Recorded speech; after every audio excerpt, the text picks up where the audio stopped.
오늘 주신 하나님 말씀은 데살로니가 전서 2장 13절 말씀인데요. 신약성경 330면입니다.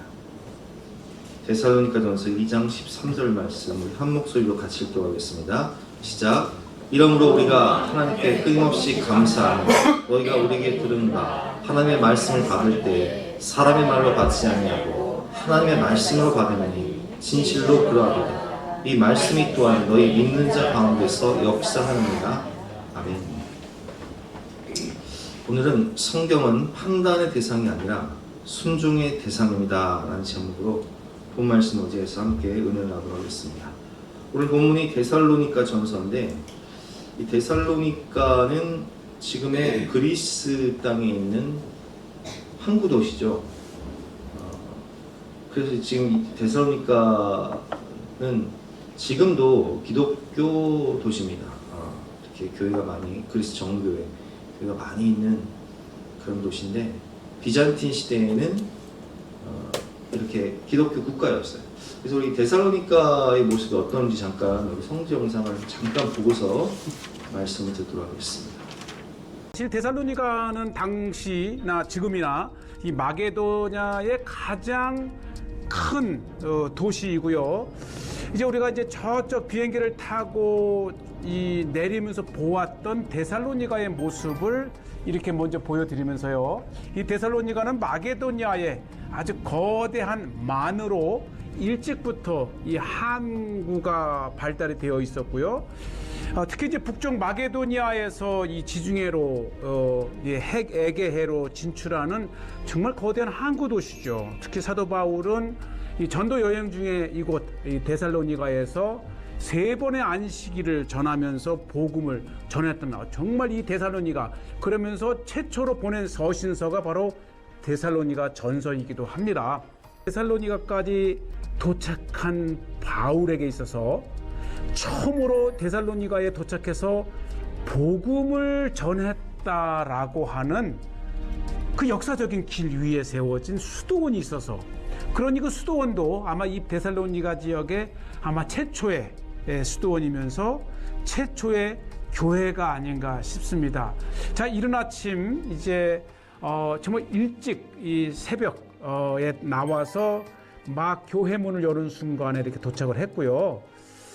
이제 아침 7시부터 연다고 하기 때문에 제일 먼저 도착을 하고 싶었어요. 그만큼 이 사도 바울의 역사가 있는 곳이기 때문에 가장 중요한 것이죠. 예, 아직 문을 열질 않았는데 바로 이 성 데살로니가 비잔틴 성벽 바로 안에 세워진 이 위치로 봐서 사도 바울이 가장 높은 곳에 도착을 했고, 예, 오늘 첫 방문자 우리 성제가 좋다 팀 이렇게 아직 날이 밝아오는 데살로니가의 오늘날의 모습이고요. 네, 예나 지금이나 마게도냐 최대의 도시 데살로니가 이곳 언덕 위에 정말 천수백 년, 2000년 가까이 전해 내려오는 곳, 예, 아침 기도 소리입니다. 네, 교회가 이제 막 문을 열고 사도 바울이 2000년 전 데살로니가에 도착해서 처음으로 복음을 전했다고 하는 역사 깊은 전승의 장소에 이렇게 왔고요. 예, 기도 종소리와 함께 이미 그리스 정교회 수사님들께서 이렇게 아침 기도회를 하고 있고요. 정말 역사만큼이나 오래된 교회의 이 오스만 제국 때에 훼손된 이 성화 마음이 아픕니다. 그리스 곳곳에서 볼 수 있는 오스만 제국 때의 그 훼손된 교회와 이런 모습들을 보고요. 예, 이렇게 예수 그리스도와 성화 십자가 등을 보이지 않게 하려고 애를 쓴 흔적입니다. 예, 오스만 제국 때에 훼손됐지만 그래도 이렇게 당시에 신앙인들이 예배하고 교회를 꾸미면서 그려놓았던 이콘들을 이렇게 쉽게 볼 수가 있고요. 무엇보다도 이 교회의 가장 중요한 장소, 즉 사도 바울이 첫 복음을 전했다라고 하는 그 전승의 작은 채플실이 이렇게 마련되어 있고, 이 장소를 중심으로 지금의 교회와 수도원이 세워져 있습니다. 앞에는 수많은 성화, 그리고 바닥, 바로 이 검은 돌이죠. 이 검은 돌이 바울이 섰었다고 하는 전승의 장소, 그것은 이렇게 사도 바울의 성화가 그려져 있고, 주변에 거룩하게 장식됐던 많은 성화들이 비록 이 오스만 제국에 의해서 훼손은 됐지만 여전히 그 모습들을 볼 수 있고요. 또 이 모습은 이렇게 밖에 있는 창문을 통해서도 볼 수가 있어요. 사도 바울의 역사적인 데살로니가 설교를 한 복음을 전한 것을 기념해 만들어 놓은 곳이죠. 네, 이 역사적인 장소를 이렇게 비아 에그네티아를 소개하게 되어서 정말 의미가 있고요. 비잔틴 시대 때의 성벽 지금도 여전히 굳건하게 이렇게 건설되어 있고 남아 있고요. 그만큼 데살로니가가 굉장히 큰 도시가 였다는 것이죠. 지금 데살로니카는 이제 우리나라로 치면 인천이나 부산 정도 되는 그런 큰 항만 도시죠. 그리스 중심에 있는 그런 큰 항구 도시입니다. 근데 이 데살로니카에 바울이 2차 전도 여행 때 복음을 전하게 되는데, 그 배경이 사도행전 17장에 보면 나와있죠. 1절 말씀에 그들이 암비볼리와 아볼로니아로 다녀가 데살로니카에 이르니 거기 유대인의 회당이 있는지라 바울이 자기의 관례대로 그들에게로 들어가서 새 안식일에 성경을 가지고 강론하며 뜻을 풀어 그리스도가 해를 받고 죽은 자 가운데서 다시 살아나야 할 것을 증언하고 이르되 내가 너에게 전하는 이 예수가 곧 그리스도라 하니, 새 안식일 동안, 그러니까 3주 동안 복음을 전해요. 그리고 이제 그 유대인들의 그 협박에 의해서, 깡패들에 의해서 쫓겨나는데, 그러니까 이 데살로니카 이 큰 도시에 도착한 바울이 약 3주면 한 20일 정도예요. 21일 동안 복음 전하고 도망간 거예요. 그리고 이제 고린도에서 이제 이 서신을 보낸 것인데, 이 지도를 보면 이게 이제 여기 보면 마게도니아라고 있어요, 그렇죠? 이게 아가야 지방이고, 이게 그리스 전역이에요.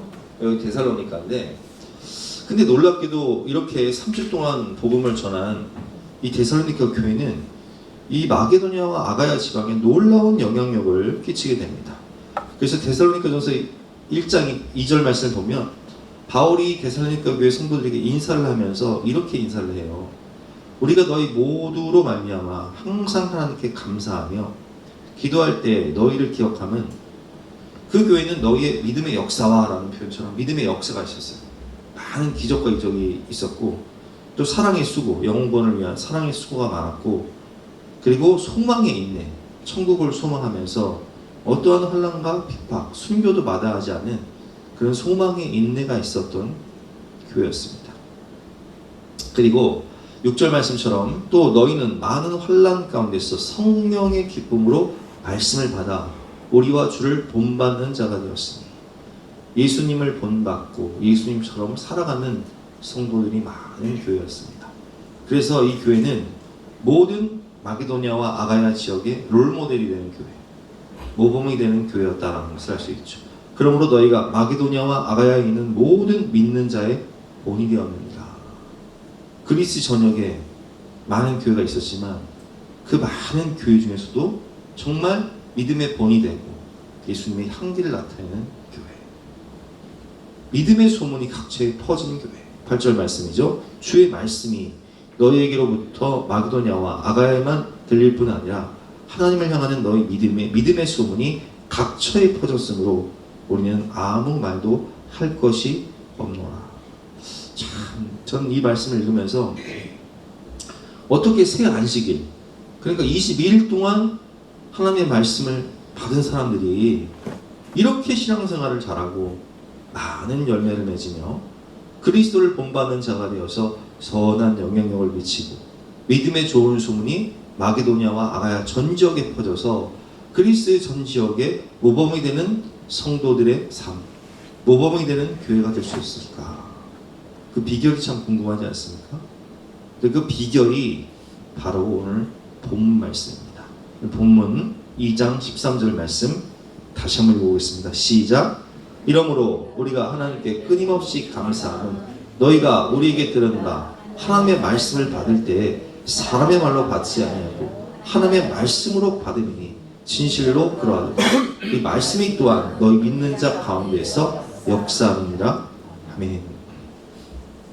그렇습니다. 데살로니가 성도들은 하나님의 말씀 받을 때 성경을 읽든 설교를 듣든 성경 공부를 하든 하나님의 말씀을 받을 때 그 말씀을 사람의 말로 받지 아니하고 정말 살아계신 하나님께서 나에게 직접 들려주시는 생명의 말씀, 진리의 말씀인 것을 인정하고 그 말씀 그대로 살았다는 거예요.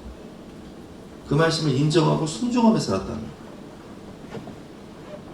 그렇기 때문에 그들은 신앙생활을 하면서 그 공동체 안에 믿음의 역사가 있었고 사랑의 수고가 있었고 소망의 인내가 있었고 그리스도를 본받는 자가 되어서 많은 믿음의 좋은 소문이 각처에 퍼질 만큼 선한 영향력을 미칠 수 있는 삶을 살았다는 것입니다.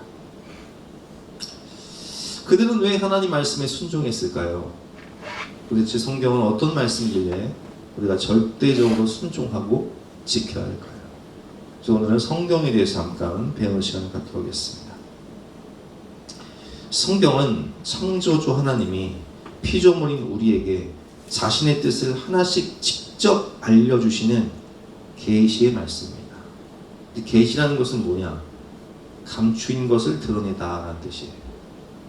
여러분, 우리가 천지를 창조한 그 역사를 우리가 봤습니까? 못 봤어요. 그러니까 이게 참 희한한 게 사람들은요, 우리가 과학 시간에 우주의 이 탄생과 기원에 대해서 우주가 어떻게 탄생한 것이냐, 우주는 빅뱅에 의해서 우주가 어느 순간 가스가 차가지고 대폭발이 일어나서 그 가스 뭉치들이 모여가지고 태양계를 이루고 그 태양계에 모였던 먼지들이 모여서 지구가 되고 뭐 이따위 교육을 받는단 말이에요. 진화론 교육을 받는단 말이에요. 근데 여러분 그건 다 그냥 과학자들이 하나님을 인정하고 싶지 않으니까 진화론이라는 학설을 만들어서 그렇게 가르칠 뿐인데 우리는 어린 시절부터 그걸 믿어요. 아 그렇구나. 지구는 빅뱅에 의해서 우주의 가스들이 먼지들이 모여서 대폭발이 일어나서 지구가 탄생된 것이구나. 그럼 생명은 어떻게 탄생한 거예요? 생명의 기원을 알 수가 없어요. 근데 성경은 세상의 기원, 생명의 기원, 인간의 기원, 죄의 기원, 그리고 인간이 타락했지만 구원받을 수 있는 길, 그리고 인간이 죽음 이후에 천국과 지옥으로 갈라지는 것, 인생을 살면서 어떻게 살아야 되는지, 무엇이 길이고 진리고 생명인지, 우리가 어디에서 왔다 어디로 가는지를 다 알려주세요. 감추인 것을 드러내다. 이 세상을 창조하신 하나님이, 이 세상을 운행하시고 통치하신 하나님이 이 세상을 왜 만들었으며 어떻게 만들었으며 어떻게 운행해 가시고 어떻게 심판하실지를 다 알려주시는 계시의 말씀이요, 진리의 말씀이요, 생명의 말씀이다. 그래서 성경을 보면요, 참 희한한 것은 성경의 저자와 주제가 있는데 주전 1400년 전부터 모세가 쓴 거죠. 주전 1400년부터 약 주후 90년까지 약 1500에서 1600년에 걸쳐서 모세를 비롯한 구약의 많은 선지자들, 또 예언자들, 또 신약의 사도들을 통해서 약 40명의 저자들이 성경을 썼는데 40명의 저자들이 쓴 것이 아니라 성령의 감동하심을 따라 성령이 그 사람들을 통해 쓰신 거죠. 구약은 39권, 창조부터 예수님 전까지.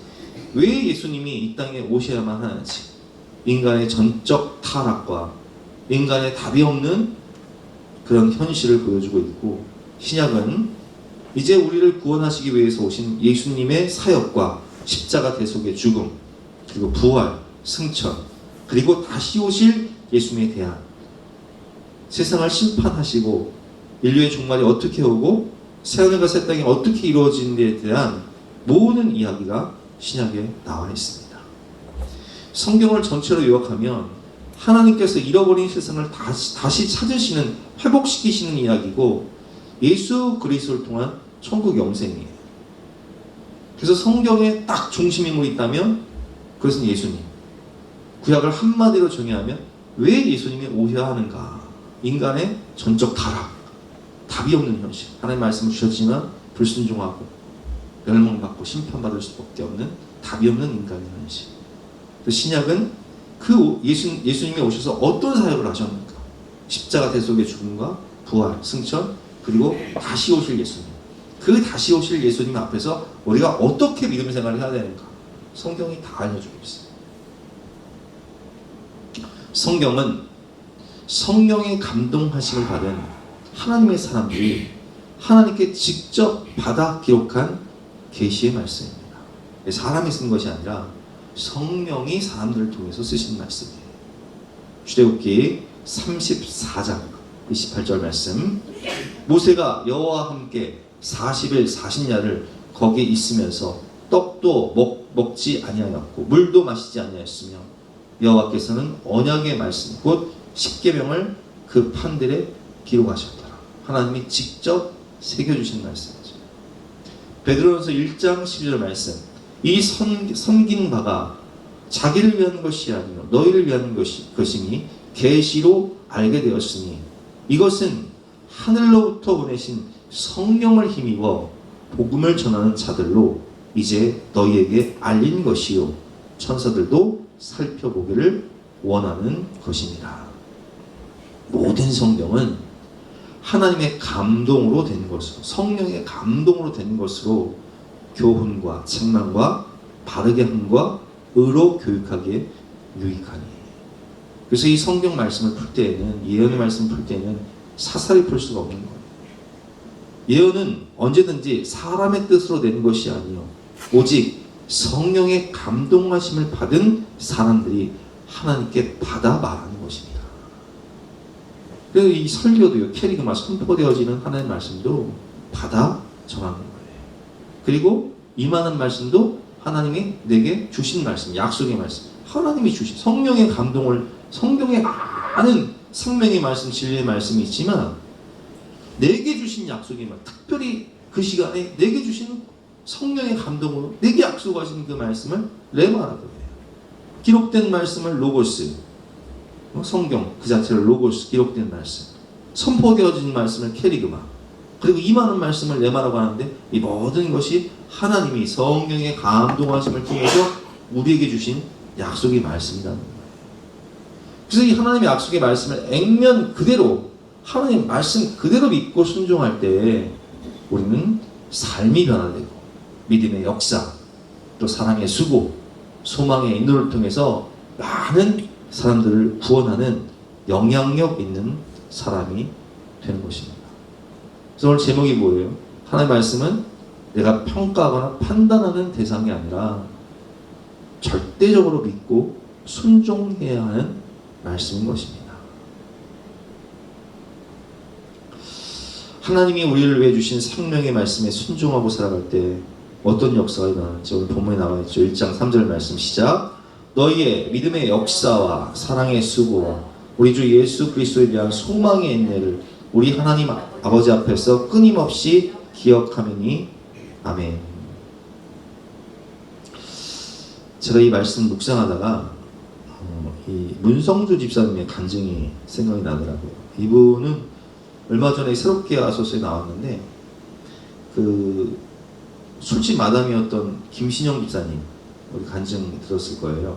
그 술집 마담이었다가 도박에 빠져서 미국으로 도피했다가 한국에 와서 예수 믿고 변화되어서 믿음의 사람으로 완전히 변화된 그 김신영 집사님의 남편이에요. 이혼했던 남편이에요. 지금 다시 이제 가정을 이루고 믿음 생활 잘 하시는 분인데, 이분은 어렸을 때 레슬링 선수였는데 레슬링 하다 보니까 맨날 선배들한테 맞는 거예요. 그래서 맞는 게 싫어서 학교를 그만두고 17살부터 거리에서 이제 깡패 생활을 해요. 조폭 생활을 해요.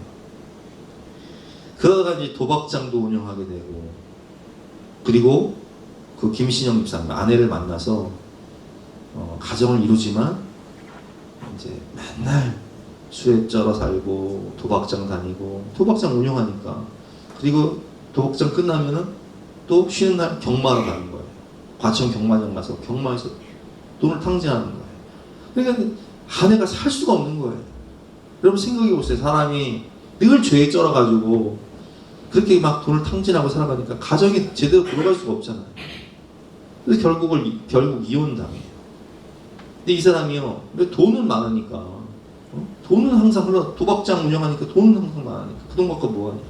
술 먹고 더 큰 자극을 주기 위해서 마약에 빠져요. 마약도 여러 가지가 있는데요. 가장 강력한 마약.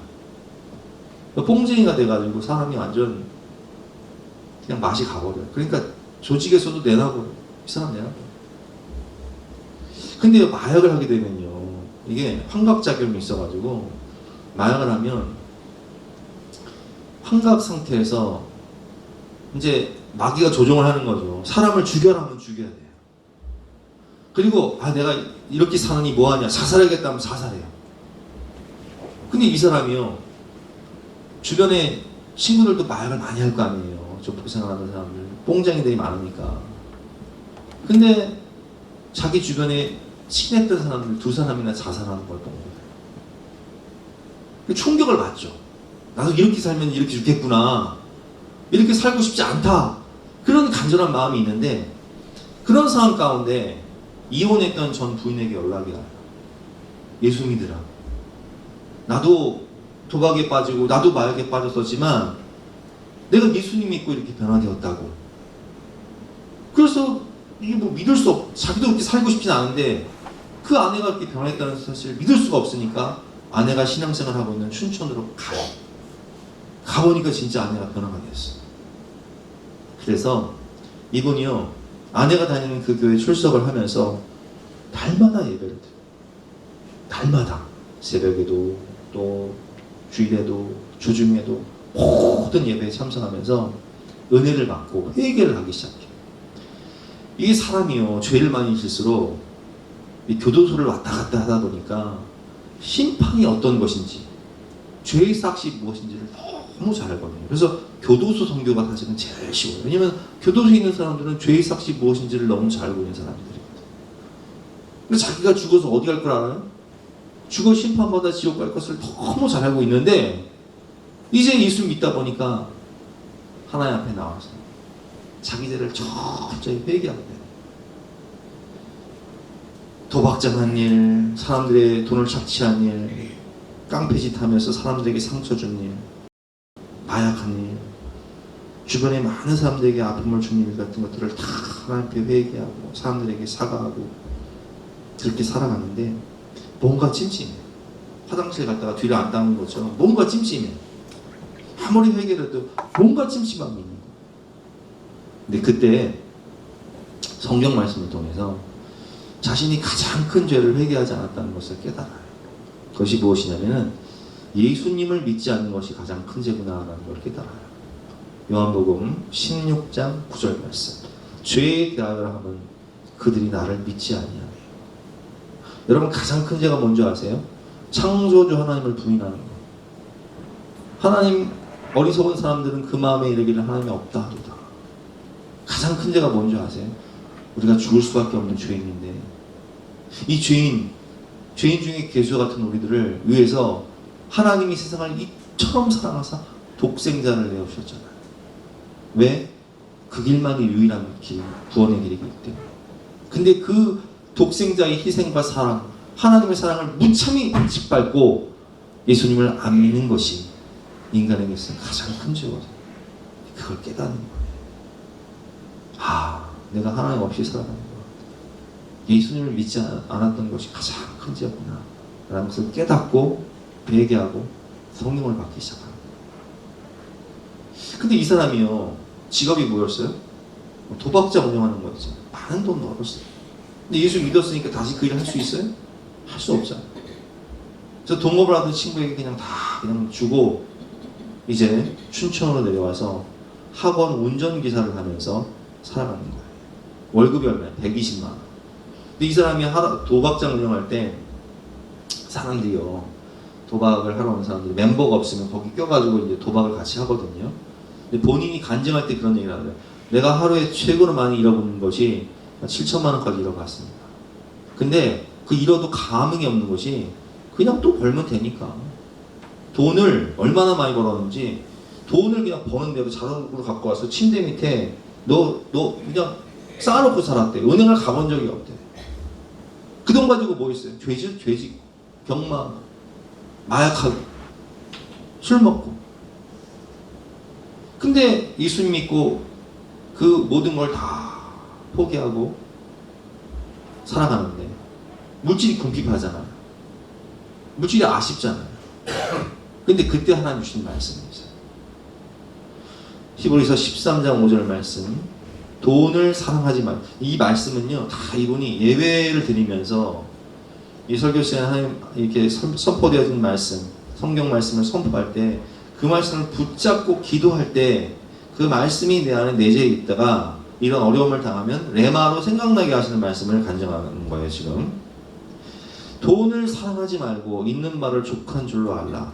그가 친히 말씀하시기를 내가 결코 너희를 버리지 아니하고 너희를 떠나지 아니하리라 하셨느니라.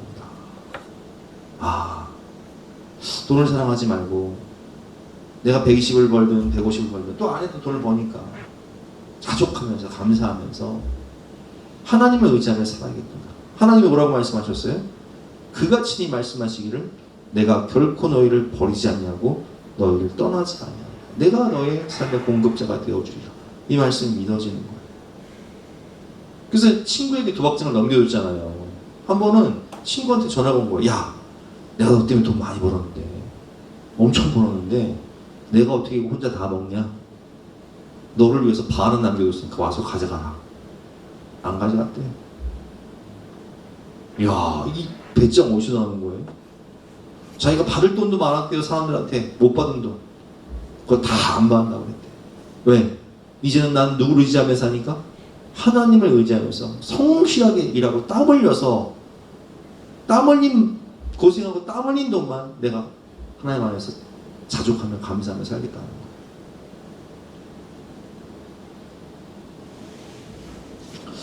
이분이 간증하면서 그런 얘기를 하더라고요. 근데 자기가 조폭 생활을 했고 또 마약을 하다 보니까 이게 성격이 예민해져서 항상 혈기와 분노가 가득했다는 거예요.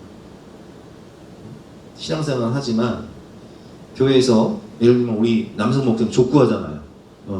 족구할 때 보면 한테 선이 공이 선 딱 맞았다 그러면 우리는 무조건 그냥 인이라 그러고 상대편은 무조건 아웃이라 그러거든요. 그러면 막 혈기가 분노가 많은 사람들은 막 뒤집어 엎어버려. 우리 저 목사님 중에서도요, 막 축구하다가 막 성질 나면요, 막 업어치기 하는 막 그런 양반도 계세요. 막 축구하다 업어치기를 해요. 내 친구 보세요. 막 혈기 분노가 막 가득한 거야. 운동하다 보면. 그럴 수 있잖아요. 운동하다 보면 성질 나잖아요. 우기면. 근데 막 불쑥불쑥 나타나는 거, 혈기 분노가. 옛날에 막 족보 생활을 했으니까. 그래 막 아니한테도 손찌검을 막 하려고 그래 자기가. 그러고 싶지 않은데. 그래서 내가 야 큰일 났다. 내가 예수 믿는 사람인데 왜 이렇게 혈기가 많고 분노가 많고 내가 절제를 못하지? 큰일 났다. 내가 이러다가 사고 치겠네. 교회에서 사고 치면 큰일 나잖아요. 집에서 집사한테 가정폭력하면 큰일 나잖아요. 그래서 고민을 할 때 하나님이 또 레마의 말씀 주시는 거예요. 임하는 말씀. 에베소서 4장 26절 말씀 시작. 분을 내어도 죄를 짓지 말며 해가 지도록 분을 품지 말며. 분을 낼 수는 있지만 새가 우리 머리 위로 날아가는 건 막을 수 없잖아요. 분을 낼 수 있어요. 그러나 둥지를 트는 건 막을 수 있잖아요. 해가 지도록 분을 품지 마. 그리고 기도해라. 분노가 올라오거든. 빨리 교회 나와서 하나님 앞에 기도해라. 그래서 요한일서 1장 9절 말씀을 붙잡고 기도했다.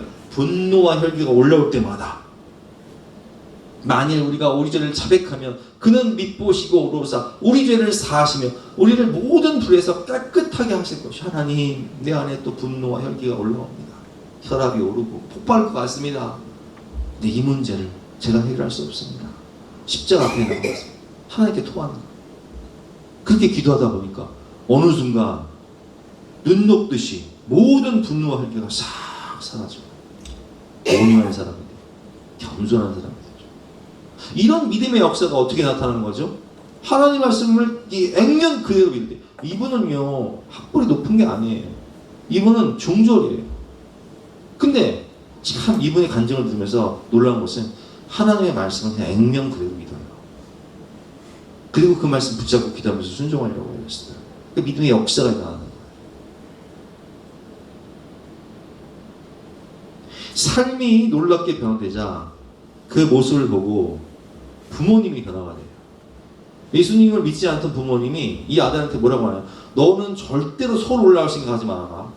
춘천에서 네 아내랑 신앙생활 그냥 그대로 해. 절대로 올라가면 안 돼. 그리고 어느 순간 집에 딱 가보니까 집에 성경책이 있어. 엄마, 어떻게 된 거야? 내가 너의 변하는 모습을 보고서 나도 교회 나가서 예수 믿기 시작했다. 말로 전도하지 않아도 삶으로 증거하니까 아들의 변화된 모습을 보고 부모님이 예수 믿기 시작한 거예요. 그리고 이분이요, 주변에 자신과 같이 마약에 빠진 사람들, 조직폭력 빼앗은 사람들, 도박하는 사람들 많을 거 아니에요. 근데 이 사람들을 전도하기 시작해요. 근데 한 번은 마약에 빠진 사람이 나도 당신처럼 신앙생활 하면서 마약을 끊고 싶다. 나도 이렇게 짐승처럼 살고 싶지 않다. 나도 언젠가 자살할 것 같은데 나 좀 살려달라. 그러니까 이 사람을 불러요, 춘천으로. 방 하나 얻어서 나랑 같이 예배 드리자. 그래서 방 하나 얻어서 매일 같이 예배를 드렸대요. 3개월 동안. 여러분, 그게 쉬운 일입니까? 그 사람의 수고가 쉬운 일이냐고. 그래서 결국은요, 이 사람이요, 마약을 끊고 예수님 영접해서 성령 받고 믿음의 가정을 이뤄서 행복하게 지금은 교회의 충성스러운 헌신자로 변화되었다는 그런 가정들이 굉장히 많대요. 그러니까 사랑의 수고를 통해서 조폭 생활을 하는 분들, 범죄자들, 감방 갔다 온 분들, 마약 중독자들을 사랑의 수고를 통해서 다 전도하기 시작합니다. 그분들이 죄를 버리고 예수님 영접하고 믿음의 가정을 이루고 교회의 중직자가 되고 헌신자가 되고 삶이 변화되고.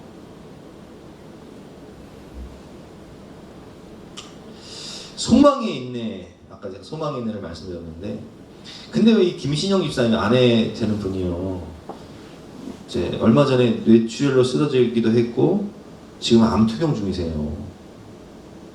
그러니까 얼마나 참 마음이 아프겠어요. 딸이 26살인데 너무 힘들어한다고 그러더라고요. 근데 그 어려움을 이길 수 있었던 것이 뭐냐면 부활신앙이에요. 천국소망. 그래서 이분들이요, 암투병을 하는 가운데서도 아내 김신영 집사님도 그렇고 이 문성주 집사님도 그렇고 늘 하나님께 감사하며 찬송하며 그 암을 믿음으로 극복하고, 나는 죽어도 천국이니까 내 앞에 있는 암을 바라보는 것이 아니라 부활하신 주님을 바라보면서 내가 언제까지 살지 모르지만 감사하면서 믿음으로 살아간다라는 그런 간증을 하시더라고요. 이분 신앙생활 한 지도 얼마 안 됐어요. 근데 제가 아까 그런 말씀드렸어요. 데살로니가 성도들이 몇 주 동안 말씀 들었다고요? 3주 동안. 그 사람들이 뭐 6개월, 1년씩 제자훈련 하는 사람들이 아니에요. 10년, 20년 신앙생활 하는 사람이 아니라고요. 새 안식일 동안 하나님의 말씀을 들었는데 그 말씀을 사람의 말로 받지 아니하고 그냥 하나님의 말씀 그대로 받고 그 말씀대로 살기 위해서 믿음생활 하다 보니까 믿음의 역사가 일어나고 또 사랑의 수고를 통해서 많은 영혼을 구원하고 소망의 인내를 통해서 환난과 핍박을 이기고 순교자의 믿음으로 결국은 그 도시 전체가, 국가 전체가, 그리스가 그냥 정교회 기독교 국가가 되지 않습니까? 아까도 우리가 봤지만 오스만 투르크, 그 터키가 침략을 해서 이슬람이 아주 오랜 시간 점령을 하지만 그 믿음을 잃지 않았어요. 그래서 그리스는요, 지금도 기독교 국가예요. 대단하죠. 이게 어디서 나온 거예요? 믿음의 뿌리. 데살로니가 교회의 그 성도들의 믿음의 뿌리. 부모에게 이어받은 그 믿음의 뿌리.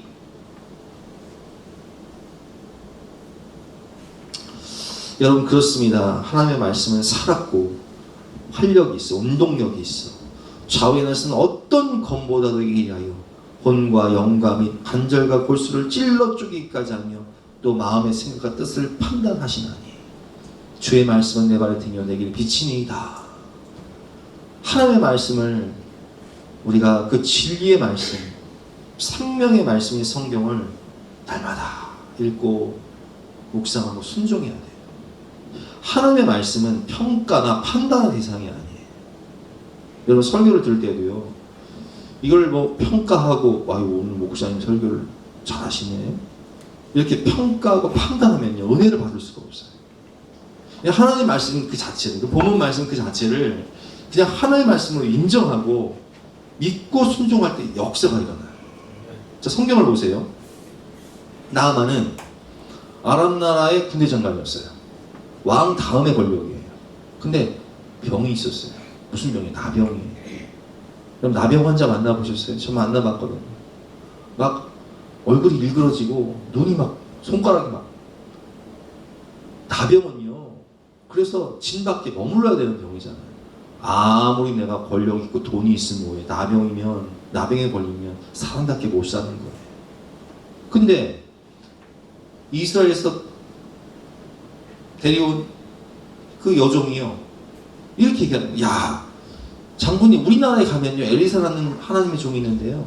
그 사람한테 가면요. 나병 고치는 건 일도 아니에요. 그 사람이 하나님께 기도하면요. 다 나요. 그 소식을 들으니까 너무 기쁘잖아요. 그래서 막 은근 보화를 싣고 가마에 막 수레에 싣고 엘리사를 찾아간 거예요. 병 고쳐달라고. 근데 엘리사 선지자가 아니 그래도 내가 한 나라의 군대 장관인데 대통령 다음인데 왕 다음인데 국무총리급인데 그 먼 길을 왔으면 나와봐야 되는 거 아니에요? 내 손에 그 손으로 딱 내 아픈 부위를 안수해줘야 되는 거 아니냐고요. 근데요 엘리사가 나와보지도 않고 사원에게 시켜서 이렇게 얘기하는 거예요. 열왕기하 5장 10절 말씀. 엘리사가 사자를 그에게 보내 이르되 너는 가서 요단강에 몸을 7번 씻으라. 내 살이 회복되어 깨끗하리라 하는지라. 그러니까 나아만이 성질이 나는 거예요. 왜 성질이 나? 내가 그래도 한나라의 군대 장관인데 어떻게 코빼기도 안 비치고 나한테 와서 안수는 안 해주고 기도는 안 해주고 무슨 요단강 가서 7번 씻으라고 하냐. 이게 사람 무시하는 거냐 하면서 성질이 나가지고 그냥 가는 거예요. 11절 말씀이죠. 나아만이 노하여 물러가며 이르되 내 생각에는 그가 내게로 와서 서서 그의 하나님 여호와 이름을 부르고 그의 손을 그 부위 위에 흔들어 나병을 고칠까 하였도다. 다메섹강 아바나와 바르발 강은 이스라엘 모든 강물보다 낫지 아니하냐. 내가 거기서 몸을 씻으면 깨끗하게 되지 아니하려 하고 몸을 돌려 분노하며 떠납니다. 이 똥물에서 이 한강물 같은 똥물에서 우리는 저 설악산 가면 그렇게 맑은 물이 가득한데 내가 목욕을 할 것 같으면 우리나라에서 아직 이 똥물에서 목욕을 하냐 하면서 그냥 가는데 하인들이 이렇게 얘기하는 거예요. 종들이 나와서 말하게 돼. 내 아버지여 선지자가 당신에게 큰 일을 행하라 말하였더라. 행하지 아니하였으니 무슨 얘기예요? 아니 나병이 날 수만 있다면 나병이 날 수만 있다면 더한 일도 아니 한라산을 7번 오르락내리락 해라. 더한 일도 할 수 있을 거 아니라 나병이 날 수만 있다면. 근데 요단강에 7번 씻는 게 뭐 힘든 일이라고. 그렇잖아요. 생각을 해보면 요단강 내려가서 7번 씻는 게 뭐 힘든 일이라고. 나병만 날 수 있다면 한번 해보시지요. 속눈샘 치고 한번 해보시지요. 근데 그 말이 일리가 있어요 없어요? 맞거든요. 나병만 날 수 있다면 뭘 못해. 그래서 나아만이 이에 내려가서 하나님의 사람의 말대로 요단강에 7번 몸을 잠그니 그의 살이 어린 나이의 살같이 회복되어 깨끗하게 되었더라. 여러분 내 생각을 버려야 돼요. 내 생각을 버리고 하나님 말씀에 순종해야 돼요. 그럴 때 기적을 경험해야 돼요. 두 번째로는 내 경험을 버려야 돼요. 첫 번째는 뭘 버리라고요? 내 생각을 버려라. 두 번째는 내 경험을 버리고 내 전공을 버려야 돼요. 베드로는 전공이 뭐였어요? 경험이 뭐였어요? 갈릴리의 갈릴리 호수에서 잔표가 굵은 베테랑 어부였어요. 전공이 뭐예요? 어부예요. 물고기 잡는 거. 베테랑 어부예요. 근데 예수님 뭐라고 말씀하세요? 예수님께서 깊은 데로 가서 그물을 던지라. 근데 베드로가 내 전공을 버리고 내 경험을 버리고 그리고 이렇게 말하는 말이에요. 시몬이 대답하게 선생님, 우리들이 밤에 수고했을 때 잡은 것이 없지만은 말씀에 의지하여 내가 그물을 내주리이다. 내 생각 버리고 내 경험 버리고 내 전공 버리고 말씀에 의지하여 그물을 낼 때 그물이 찢어지도록 물고기를 잡는 은혜를 체험하고 예수님이 하나님이신 것을 깨닫게 돼요. 주여 나를 떠나소서 나는 죄인이로소이다. 세 번째로 내 상식을 버려야 돼. 요한복음 2장에 보면 예수님께서 물로 포도주를 만드실 때 하인들에게 그 어머니 마리아가 이렇게 명령을 합니다. 그 어머니가 하인들에게 이르되 너희에게 무슨 말씀을 하시든지 그대로 해라.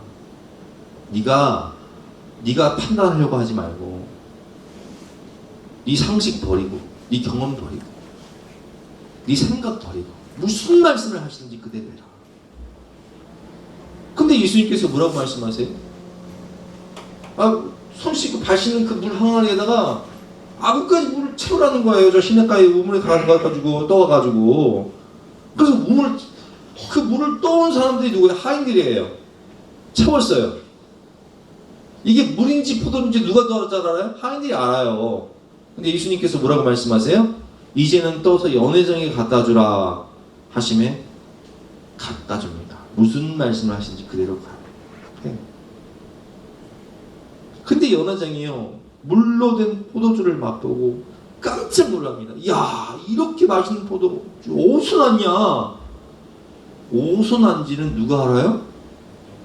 물 떠온 하인들만 알아요. 이게 무슨 얘기는 순종에 본 사람만 아는 거예요. 하나님 말씀에 순종해서 기적을 경험하고 능력을 경험하고 은혜를 경험한 사람들만 알더라. 이걸 체험신앙이라고 해요. 야다. 체험신앙. 경험해봐야지만이 알 수 있는, 몸으로 겪어야지만이 알 수 있는 거. 이걸 체험신앙이라고 해요. 순종해 본 사람만 알아요. 무슨 말씀을 하시는지 그대로 알아. 데살로니가 성도들이 이렇게 했다. 여러분, 하나님 말씀에 순종하면 한 사람이 나라가 돼요. 아브라함 한 사람이 복의 근원이 돼요. 하나님 말씀에 순종하면 모세처럼 출애굽의 역사와 홍해의 기적을 경험하고, 하나님 말씀에 순종하면 여호수아처럼 가나안 땅을 정복하고 승리와 능력을 경험하게 되는 거예요. 그러나 하나님이 아무리 말씀하셔도, 선지자를 통해서 아무리 말씀하셔도 듣지 않고 불순종하고 내 옛사람이 왕이 되고 내 자아가 왕이 되고 내 죄성이 왕이 되어 살면 이스라엘 백성들처럼 결국 멸망하고 포로생활 70년 지옥 고통 당하게 되는 거예요.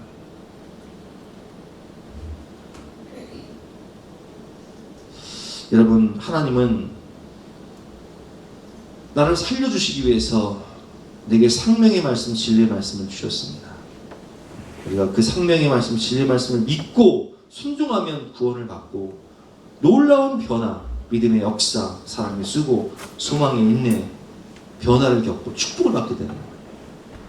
하나님의 말씀은 평가 대상이 아니라 순종의 대상입니다. 시편 119편 33절 말씀, 여호와여 주의 율례들의 도를 내게 가르치소서 내가 끝까지 지키리이다. 여호수아 1장 7절 말씀, 오직 강하고 극히 담대하여 나의 종 모세가 내게 명령한 그 율법을 다 지켜 행하고 우러나 저러나 치우치지 말라. 그리하면 어디로 가든지 형통하리니.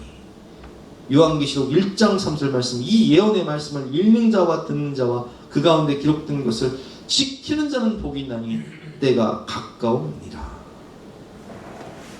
오늘 결론입니다. 우리 믿음의 주요 온전케 하시는 예수님도, 여러분, 성자 예수님이시지만 이 예언의 말씀을 다 지키시고 이루셨어요. 구약에 예언된 말씀을 다 지키시고 이루시기 위해서 베들레헴에 막간 말고에 나셨고, 낙이 타고 예루살렘에 입성하시고, 십자가에서 피 흘리고 몸 찢기고 죽으시고, 그 구약의 예언의 말씀을 다 이루시고 하나님의 말씀을 다 지키시기 위해서 십자가를 지시면서 뭐라고 말씀하십니까? 내가 십자가를 지지 않으면 이 성경 말씀이 어떻게 이루어지겠느냐. 순종하셨다는 거예요. 우리도 예수님처럼 데살로니가 교회 성도들처럼 하나님이 주신 진리의 말씀, 계시의 말씀인 성경을 늘 가까이 하고 항상 읽고 묵상하며 지켜 행함으로 믿음의 역사를 경험하고 사랑의 수고를 통해 많은 영혼을 구원하며 소망의 인내를 통해 천국 영생을 받는 저와 여러분이 되시기를 주님의 이름으로 축원합니다.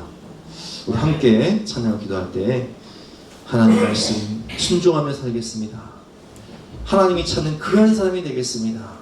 우리 함께 찬양하고 기도하는 시간 갖도록 하겠습니다.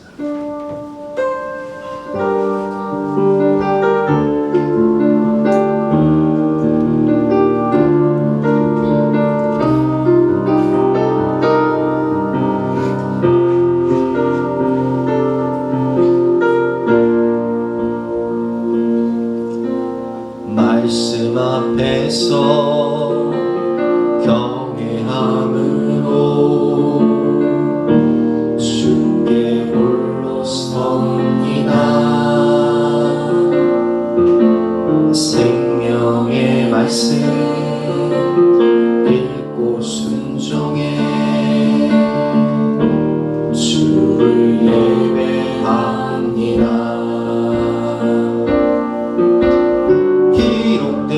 말씀 힘이 있어서 진리로 우리 거룩해 하며 거룩한 말씀 세세 영원히 복음이 되어 말씀하시네.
말씀 앞에서